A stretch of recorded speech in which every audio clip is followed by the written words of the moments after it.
going on, everyone? Chris from Pickdawgz.com here with the Wraparound. We're going to be breaking down the NHL action going down on Thursday, November 2nd, 2023. Before we get into it, though, if you like this content, make sure you drop a thumbs up and subscribe to our channel. If you're looking for my best bets, including my daily $19 best bet and my NHL breakaway, make sure you head to Pickdawgz.com and click the Premium Picks tab at the top of the page.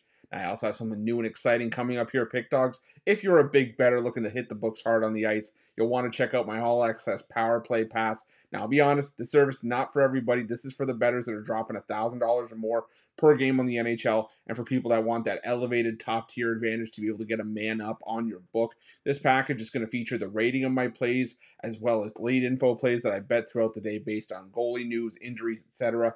If it's not your cup of tea, that is 100% totally fine. We're still going to be cooking up premium winners daily at Pick Dawgz Premium. We're still going to be covering every game, every day right here on the Wraparound. But if you want more information, text 775-636-7674 and we will get you hooked up. Anyways, NHL action on Thursday. You ready? I'm ready.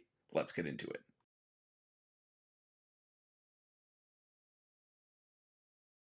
Our first game on Thursday's card takes us to the Nationwide Arena where the Columbus Blue Jackets take on the Tampa Bay Lightning. And the Tampa Bay Lightning, they dropped a game against the Seattle Kraken. Prior to that, they were sitting on back-to-back shutouts. And I'll stand on the hill that I said earlier in the season. I didn't feel all that confident in Jonas Johansson and Matt Tompkins as the 1-2 punch for the Tampa Bay Lightning in goal through the first couple months of the season until Andre Vasilevsky returns. But Johansson's been solid. He had back-to-back shutouts in those games against San Jose and Carolina. And I think he could have some success here against the Columbus Blue Jackets. The Blue Jackets have just fallen on hard times. They can't get their feet back underneath them here. They've lost 4 in a row. And I just feel that, if Johansson that goes here, he's the better option compared to, either Elvis Merzlikins or whoever else the Columbus Blue Jackets might throw out here. And there's also the fact that the Tampa Bay Lightning have won 8 of the last 9 meetings with the Columbus Blue Jackets. And this is a Tampa Bay Lightning team that's pretty much kept that core intact. We know what to expect year in and year out from this Tampa Bay Lightning team. And through all 4 lines, they are just solid. I think they're the better team here. Give me the Tampa Bay Lightning to win this one in regulation to win this one.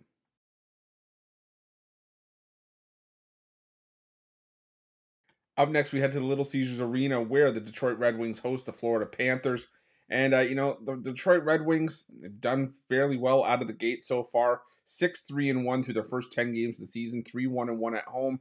And that's what we talked about before on the Wraparound, is that this story has been the same for the Detroit Red Wings for some time now. They, for the most part, struggled on the road and would win their games at home. But now they're starting to win games here and there a little bit more frequently on the road. But the problem for me here is that, they're taking on the Florida Panthers. And when the Panthers and the Red Wings face off, I just look at it like this. There are certain things you don't do in life. You don't spit in the wind. You don't eat yellow snow. You don't tug on Superman's cape.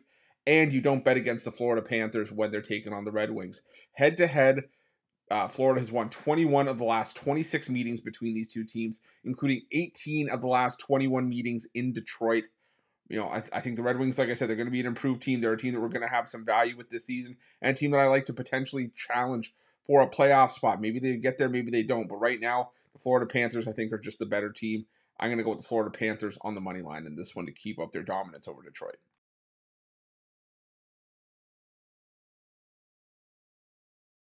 Next, we had to Madison Square Garden, where the New York Rangers host the Carolina Hurricanes. And, the Carolina Hurricanes have managed to get back on track after that really rough patch in the first couple weeks of the season. They've won 3 straight, scored 3 goals in each of those games, and held the likes of the Flyers, the Sharks, and the Kraken to 2 goals or less. But now they're up against it here, against a Rangers team that's done a lot of the same things. They've won 5 straight, held their opponents to 2 goals or less in the majority of those games. The Jets to 2. They shut out the Oilers, held the Flames and Kraken to 1 apiece. And now the Rangers go back home. They've been on the road for the majority of that, which is actually more impressive. But the road team now, they have won 3 of the last 4 meetings. But I just feel that the New York Rangers are the better team here. The problem for Carolina defensively, they're allowing the fewest shots per game in the NHL, but they're also giving up 3.7 goals per game, 29th in the NHL in that regard. I just feel that Igor Shesterkin, should it be Shesterkin here for the Rangers, gives the Rangers the edge between the pipes over whoever Carolina sends out here. I just trust the Rangers to get the job done on home ice. So give me the New York Rangers on the money line in this one.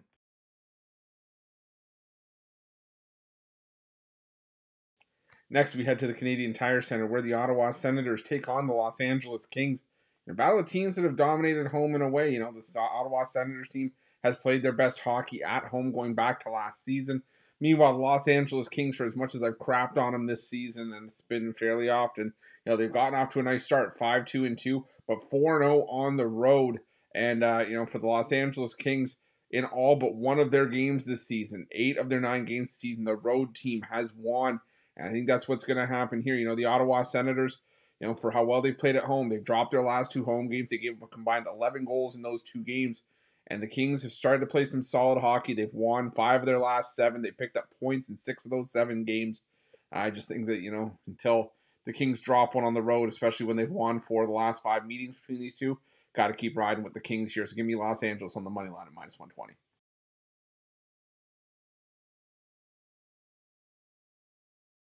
Next, we head to the Capital One Arena, where the Washington Capitals take on the New York Islanders, and this should be a fairly interesting matchup.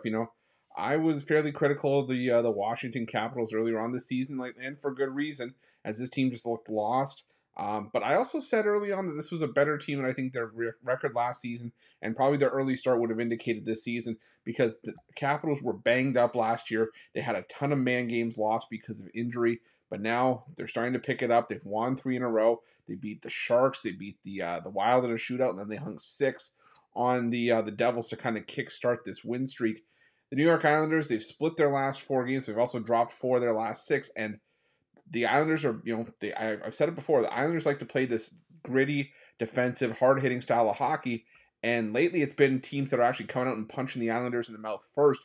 And the Islanders just haven't been able to respond. They gave up 7 goals to the Avalanche. Gave up 4 in an overtime loss to the Detroit Red Wings as well. So I just think that, in what should be to me a true coin flip game, getting plus money with the Caps as a home dog, probably a decent spot to find some value. I'm going to take the Washington Capitals on the money line in this one.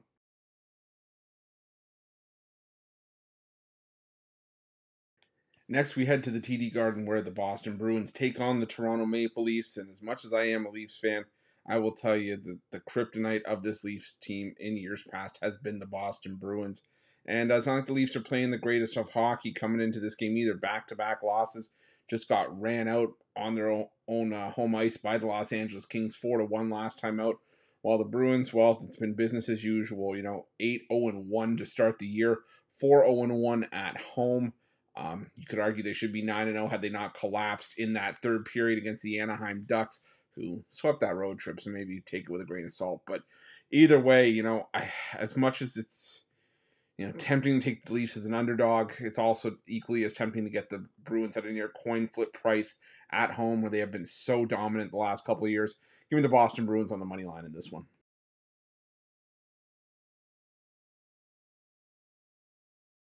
Next, we head to the XL Energy Center for the second leg of the home and home between the Minnesota Wild and the New Jersey Devils. The Minnesota Wild losing 4-3 in the last meeting back on October 29th. And this is a battle between 2 of the top offenses in the NHL, both in the top 10 in scoring. But the Devils, second in scoring, they have the best power play in the league as well. While Minnesota, dead last in goals per game allowed, allowing 4.1 goals per game, the second worst penalty kill in the NHL. The Devils have been allowing some goals themselves, but the Wild just have not looked good over the course of their last few games. The Devils have won 4 of their last 5. They've been putting up goals and goals galore in the course of this winning run they've been on. So give me the New Jersey Devils on the money line on the road in this one.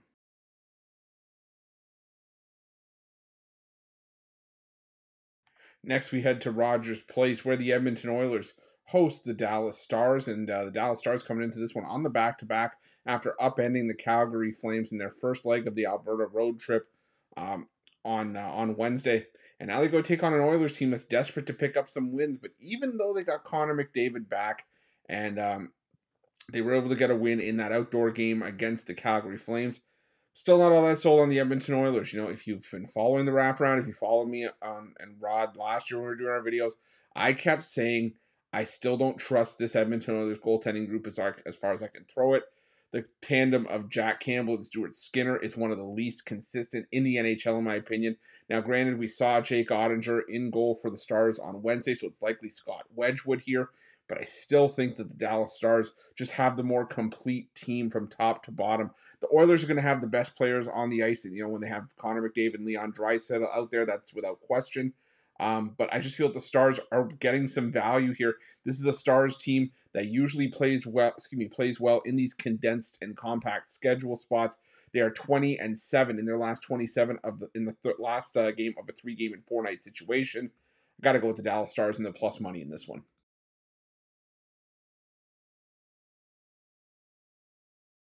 Next, we head to the Mullet Arena where the Arizona Coyotes take on the Montreal Canadiens. And I'll tell you, the Montreal Canadiens have played a ton of close games as of late. They played 3 straight games that have needed an overtime or a shootout. They've gone 2-1 in those and almost got the win over the Vegas Golden Knights at T-Mobile Arena, but still fell short in that one. Now they head to the desert, take on an Arizona team that's on the second half of a back-to-back. They lost 4-3 in Anaheim as the Ducks kept their win streak going. Now they were back home. Now, are the Arizona Coyotes the most consistent team on no rest? No. 16-35 in their last 51 games played on the second half of back-to-back. But it's important to keep in mind that a lot of those games came when the Phoenix Coyotes, Arizona Coyotes, I keep wanting to say Phoenix. The Arizona Coyotes were a laughingstock in the NHL and were getting their teeth kicked in on a regular basis. They've been playing well, the Coyotes have, at Mullet Arena. So I think the Coyotes eke one out here, but I think it's going to be tight again. I'm looking for the Coyotes to win this one, but I'm also going to sprinkle a bit on the 60-minute tie for this game to go to overtime at plus 330 for the Canadiens to hit a 4th straight OT game.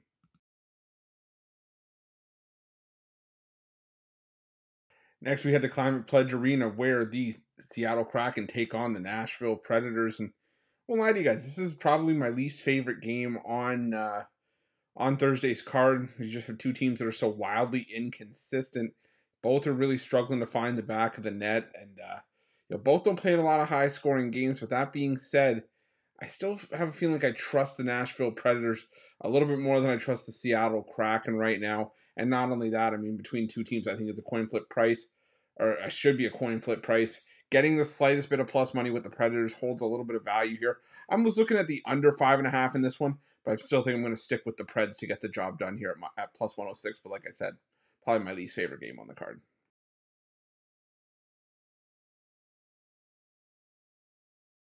Next, we head to the T-Mobile Arena where the Vegas Golden Knights take on the Winnipeg Jets. And I'll tell you, the Winnipeg Jets have been able to string a couple of wins together here and there, but now they've fallen on hard times again. Back-to-back losses in extra time. Lost 4-3 in a shootout to Montreal, 3-2 in OT to New York.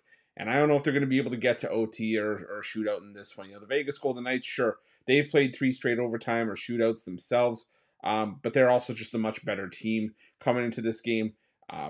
9-0-1 so far to start the year. One of the best runs you've seen from a defending Stanley Cup champion to start the following year. 5-0-1 at home, and head-to-head they flat-out owned Winnipeg. Winners of 5 straight and 8 of the last 9 meetings. We're getting a bit of a gift price here with the Vegas Golden Knights, not with the price in the minus 200 range where I think it should be. Give me the Vegas Golden Knights on the money line, this one at minus 164.